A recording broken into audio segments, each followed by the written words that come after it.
정치권 소식입니다. 정치권은 아파트 철근 누락 사태 대책 마련이 시급하다는 데 공감했지만 책임을 두고선 공방을 벌이고 있습니다.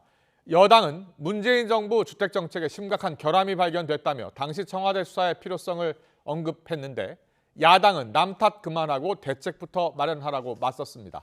국회 연결합니다. 정현우 기자. 네, 국회입니다. 아파트 부실공사 이 책임 소재를 놓고 여야 공방이 본격화하고 있죠. 네, 국민의힘은 LH 직원 땅 투기 사태에 이어서 철근 누락 사태까지 벌어진 걸 보면 문재인 정부 주택 정책에 심각한 결함을 추정할 수밖에 없다고 강하게 비판했습니다. 윤재혁 원내대표는 오전 기자간담회에서 필요하다면 문재인 정부 청와대 정책 결정자와 국토부 등에 대한 수사까지 이뤄져야 한다고 주장했습니다.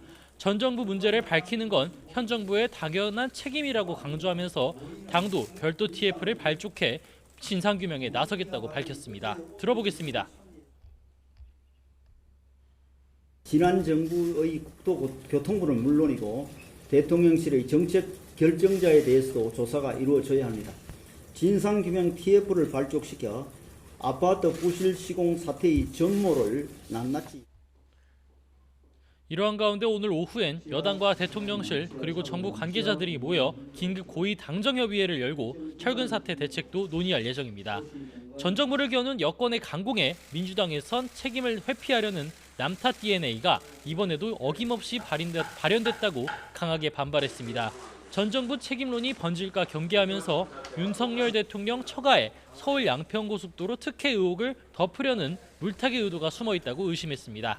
추후 필요하다면 철근 사태에 대한 국정조사를 검토할 수 있다는 여당 입장엔 수사로도 충분하다며 대책 마련부터 힘쓰라고 쏘아붙였습니다. 야당 측 발언도 들어보겠습니다. 현안마다 전 정부 탓을 하고 있으니 무정부 상태라는 비판이 나오고 있는 것입니다. 안전 문제에서 남 탓부터 하는 대통령의 버릇이 안전 경시 풍조를 부추긴 것은 아닌지 되돌아봐야 합니다. 이동관 방통위원장 후보자의 인사청문회를 앞두고 있는데요. 여야 공방도 더 거세지고 있죠. 네, 이동관 방송통신위원장 후보자의 인사청문 요청서가 어제 국회에 도착한 가운데 청문회는 8월 중순이면 열릴 것으로 보입니다. 국민의힘은 이동관 후보자가 문재인 정권을 거치면서 편향된 방송 지형을 정상화할 적임자라며 적극적으로 옹호하고 있습니다. 공산당 기관지는 언론이라고 하지 않는다는 어제 출근길 발언을 두고도 예시를 든 것뿐이고 민주당이 재발이 저려 반발하고 있다고 역공을 취했습니다. 여당 소속 국회 과방위원 윤두현 의원은 방송 장악은 문재인 정권 당시 민주당이 벌인 행태라며 이 후보자를 예단해서 비판하지 말라고 지적했습니다. 들어보겠습니다. 방송 장악 누가 했습니까? 문재인 정권 때 가장 심하게 했잖아요. 자기들이 한 것을 남도 할 거다. 이걸 뭐라 그러느냐? 재발 줄인다 그러잖아요. 반면 민주당에선 이 후보자가 언론 장악에 속내를 드러냈다며 연일 강공을 펼치고 있습니다. 박광훈 원내대표는 오늘 아침 최고위 회의에서 이 후보자의 어제 출근길 발언은 비판적 언론에 이념 딱지를 붙여 장악하겠다는 대언론 선전포고로 들렸다고 지적했습니다.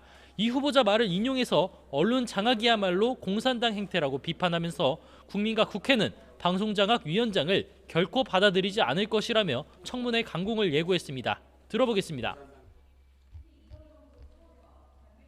언론 선전포고로 들렸습니다. 공산당 표현은 더더욱 부적절합니다. 사찰하고 인사에 개입하면서 언론을 장악하는 행태를 공산당과 같다고 말합니다. 이런 가운데 민주당 조승래 과방위 간사가 추후 이 후보자와 여권 측 위원 둘이서 방통위 운영을 할 수 없도록 하는 방통위법 개정 법안을 낸 만큼 이에 대한 여당 과방위원들의 강한 반발도 마찬가지로 예상됩니다.